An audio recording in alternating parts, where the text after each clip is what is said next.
Welcome to the Investor Empowerment Series radio show, empowering your real estate investing with techniques, opportunities, and information, minus the BS and sales pitches. Now, please welcome the host of the Investor Empowerment Series, Joe Mueller, from the Tough as Nails Investment Syndicate. Joe Mueller.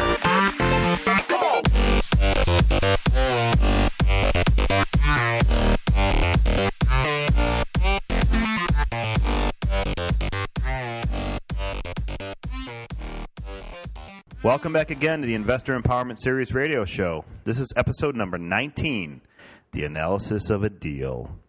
I really hope you guys get some benefit out of this. I know it's kind of hard to listen to all these podcasts from various sources and listen to guys like me talk about what they're doing in the real estate investing business. I'm just trying to offer as much real content as I possibly can without all the BS and sales pitches and courses associated with real estate investing. As a matter of fact, I just read an article forwarded to me by one of our previous guests, Doug Kowalewski, regarding one of the TV shows on HGTV offering their real estate course and how many complaints have been filed as a result of the fact that people initially signed up for the class after they got a postcard in the mail or an email of some sort. They began this weekend boot camp thing where they were basically asked to sign up for $2,000 after they did an initial one-day, 8-hour thing. Okay, you come on Friday from 9 a.m. to 5 p.m. We'll teach you everything you need to know. And then if you want to come back on set, by 4:30 p.m., 90% of the class is paid $2,000 to come for the Saturday, Sunday boot camp and discuss the real secrets of investing in real estate, which that whole weekend was basically just a pitch fest, according to the people that were interviewed for this article, for the next step of the phase, which was another $10,000 payment so they could get all the data information and the formulas and software required in order to flip properties and make tons of money, et cetera, et cetera. So a little bit of a tangent there. It's kind of a pet peeve of mine because I know all this information is readily available out there for anyone interested in investing in real estate. And, that this is one of the sources, right? I'm just telling you how it is, what you need to do to be successful in real estate. So today, I hope you get some benefit out of this. I'm going to walk through one of the deals that some of you may already be familiar with, those who know me more personally or anyone who follows me on YouTube, because I've been video documenting a property in Carpentersville, Illinois, which is one of my little niches that I love to buy in, mainly because it's 5 minutes from my house, but it's also a great market in my opinion. It doesn't mean everyone should go jump on the Carpentersville bandwagon either, because I don't need any more competition when I'm making offers. Just kidding. Do what you got to do to make money. I'm happy to help in any way I can. Anyone can reach out to me, and I'd be happy to provide any type of assistance that I can make available. So I just finished a property and secured a lease on a property at 16 Thrush in Carpentersville. It's on public record. Look it up if you question what I'm telling you. I'm giving you the real numbers. I also have a couple videos on YouTube related to it. I'm going to provide the link to those videos on YouTube in the description of this podcast. So you should hopefully be able to click on it from iTunes. If not, copy and paste it. I'm not really sure how that works. I'm no technical genius. I'm lucky I can figure out how to work this microphone and the computer to record me. But check out the link on YouTube. It basically walks through the beginning, kind of the middle, and definitely the end of this project. You'll see how my initial projections for estimates of cost changed. The scope of work changed through that process as well, which did create some additional costs, but my numbers are still somewhat accurate, just a higher percentage more than I anticipated. So, I'm asking for your forgiveness in any fault that I may have created by giving estimations off my own, shooting at the cuff or speaking out the cuff, shooting at the hip type guesses on how to get this work completed. But so this property I purchased this year, it was late summer. I'm going to add in some additional costs for trying to make this deal as lucrative as possible. And when I say that, I mean there's a lot of opportunity out there to buy and rehab and either rent and refinance, the BRRRR strategy, buy, rehab, rent, refinance, repeat. That's Bigger Pockets right there, by the way, Brandon Turner. That's his coined term. But the BRRRR strategy, like I just said, buy, rehab, refinance, rent, and repeat. I'm going to add in some additional costs that I actually did not incur just to give you guys worst case scenario on this particular deal, just to show you how my brain works. And it doesn't matter what town it's in, what state, what city, has nothing to do with it. It's just based on pure numbers. And it really all starts with what your end rental amount is. This property, an average property in this area is going to rent somewhere around $1,200 to $1,300 a month. I've noted that if I can create a better quality product and secure a long-term tenant, that's more benefit to me. I can obtain a little bit higher of a rental amount, typically somewhere between 5 or 10% more. So I bought this property this year, a few months back. It took me about 3 months start to finish from the time I actually began the rehab to the point where it was occupiable by a tenant. I got a tenant moving in this weekend, actually. This is Halloween weekend. October 30th is the date that I'm recording this. November 1st rental, 2016. So I purchased this property at 16 Thrush for total out-the-door cost, actually on the settlement statement. The contract amount was $72,000. I paid $72,541. That included buyer and seller closing costs because I bought it from a wholesaler. One of my good partners, Dan Clarton, actually found this opportunity through some of our wholesaling networks we're working on, meaning we currently are partnering on deals for bandit signs, direct mail, just through networking in general. We actually closed, side note, we closed 2 wholesale deals this week alone just through networking at local meetup and RIA groups. When I say that, I mean, for anyone who thinks that this isn't possible, I'm not saying there isn't work involved. I mean, you do have to spend time away from your family. If you have a full-time job, you're going to have to spend time in the evenings, after work hours, creating these relationships. And I'm going to do a whole nother podcast about how to work with wholesalers and what the expectation is on both sides so you guys have a better understanding of how it can work. But that said, 2 deals closed this week alone. That was equating to about $10,000 in income for each of us, 50-50 partnerships. And these were people that we had met through RIA groups that either had a situation they needed assistance with, needed to solve problems. So call them motivated sellers, call them whatever you want. The situations both were opportunities that presented themselves that we took advantage of. And when I say we, I mean Dan and I, which is my partner on the wholesale side, like I said, and, positive results. That is not typical. It is not $10,000 a week every month. It is, probably a little more intermittent on a monthly basis, but that's still some great income in addition to my regular real estate opportunities, including flipping and rentals. Back to the point. $72,541 out the door was my purchase cost. I'm going to put in here 6 months of holding cost at a 12% rate, since typically if you're using private or hard money, you're somewhere in the range of anywhere from 10 to 15%, and I'm not even going to put points in there. So when I add that in there, it's $4,350 plus 6 months of taxes comes to a total holding cost of $78,406. Including purchase cost. Assume you buy a house, you've got a loan on it from some type of a lender, we'll call it private or hard money, and you have to pay taxes on that money in addition to insurance. Your total on that point my total was $78,406. Now, I'm going to walk through the rehab real quick, and I included everything down to the final maid cleaning. I'm trying to be as honest and as open as possible. Changing locks, paint, dryer vents. I moved a washer dryer to a different portion of the house. I actually put the washer dryer in a closet. They were previously located in the kitchen.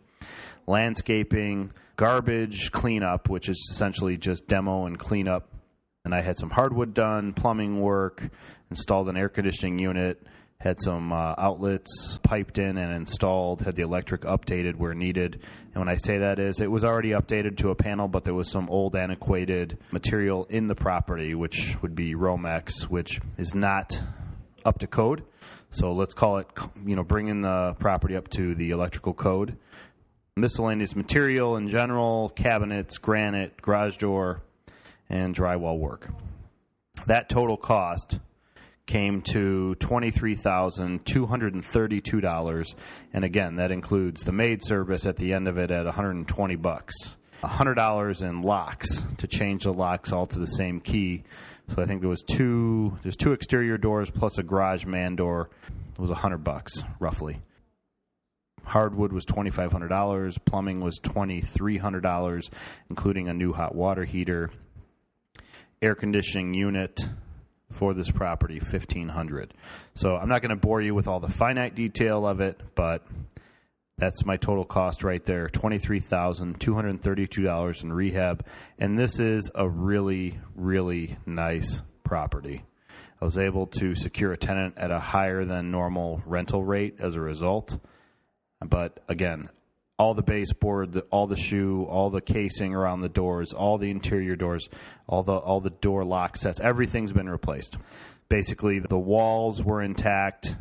Flooring I was able to salvage by tearing up old carpet and flooring, revealing old hardwood, which I just refinished, which I'd much rather have in a rental than any other type of flooring. That total cost was about $2,500, including flooring repairs. In my initial estimates, I was actually putting down about $1,200 because I've rehabbed an identical house, literally identical layout, same floor plan in the last couple months in the same neighborhood, and the cost was actually $1,200 to refinish, but this one needed some extensive repair, and I needed to add in the cost of adding hardwood to the kitchen floor, which again is not typical for me, but in this case, I thought it was beneficial to have all hardwood in this property. It's actually probably somewhat of a better flip than it is a rental. I'm somewhat questioning my thought process here, but that's good. It's good to have multiple exit strategies. It's good that I have a couple different options here with this property, but let's actually get down to the final number. So my total cost basis on this property is $101,638. $101,638. I don't know if you want to grab a pen and paper. I don't know how important it is, so I'm just giving you the numbers. If I were to get a loan for my total cost in, we'll call it $102,000. I typically am only able to get commercial loans at this point. I cannot get any residential Fannie Freddie type backed loans, which are on 30-year fixed.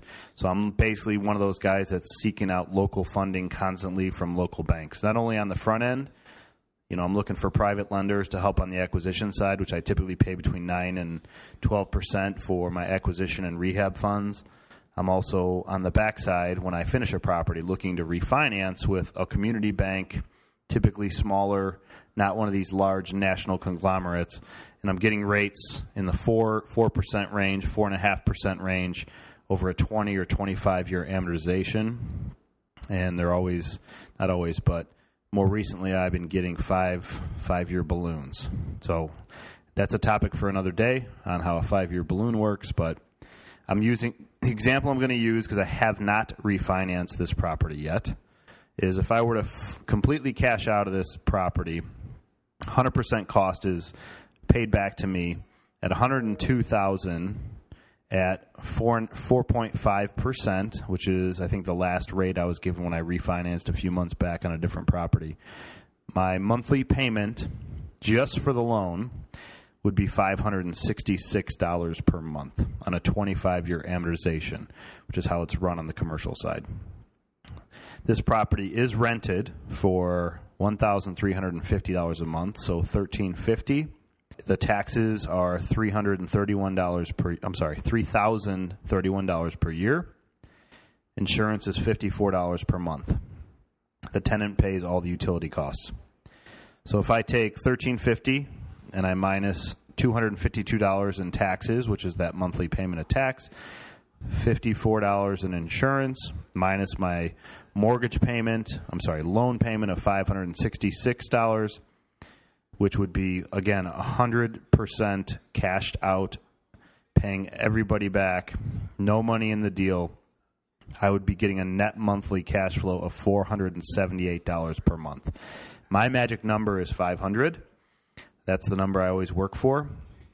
And what I'm going to get into next is how I can adjust that refinance to achieve those numbers depending on if I want to leave money in the deal.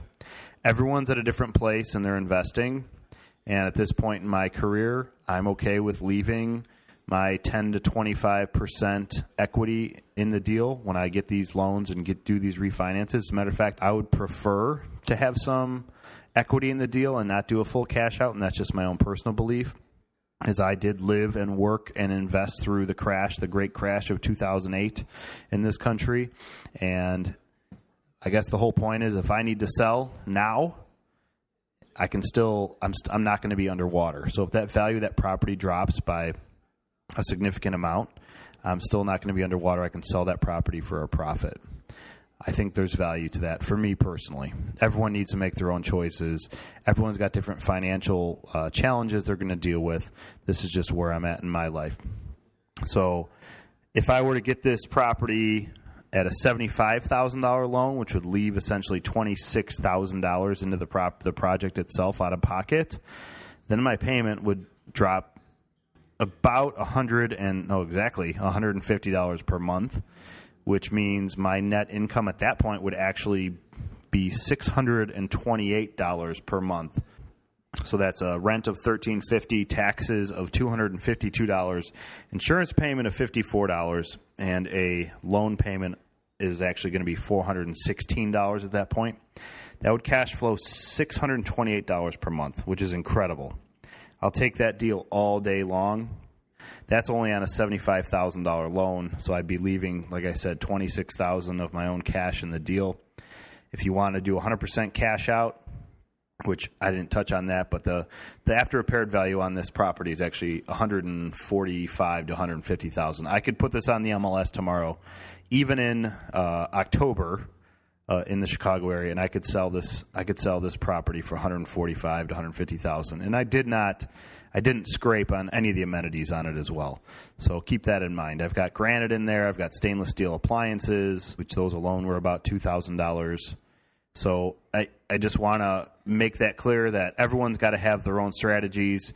I know a lot of investors that work their business plans under the method of not having any money left in their deals and achieving as much cash in pocket as possible as opposed to out of pocket.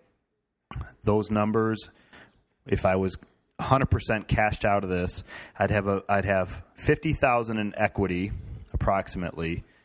I'd have a loan for $102,000, and I'd be cash flowing $478 a month. Realistically, when I do this refi, I'm probably going to do a refi at $75,000, and I'm going to be cash flowing at $628 a month. And then I would have $75,000 in equity. What a great deal, in my opinion. So I guess the moral of the story is analyzing the deal up front before you even make your offer, very important. I do believe that this property was essentially purchased at about 55% below the after repaired value, which is a great number. I'll buy properties at 50% all day below the after repaired value. As is, if the owner of this property would have taken it and put it on the MLS or sold through conventional methods, we'll call it, as opposed to working with a wholesaler, they probably would have got somewhere around $90,000 to $100,000. So it's important to maintain relationships with wholesalers because that's how this deal came to me. It's important to have multiple buckets, quote unquote, to obtain your deal flow because one day or 1 week or 1 month, maybe zero from the wholesale side will come to your opportunities won't be there, where 2 weeks later they'll pop back up again and there's a wholesale in your face with a great deal. And having multiple aspects of obtaining that deal flow is hugely important to continue to grow your business, continue to grow your portfolio, and continue to be fixing and flipping if that's what your business plan is. So that was episode number 19, the analysis of a deal. This property at 16 Thrush. Have a great day. Thanks for listening to another episode of the Investor Empowerment Series radio show. Be sure to tune in next week for another empowering episode. We welcome your feedback, so please rate us on iTunes and Stitcher, and visit us at www.investoремpowermentchicago.com or TanisGroupRealty.com.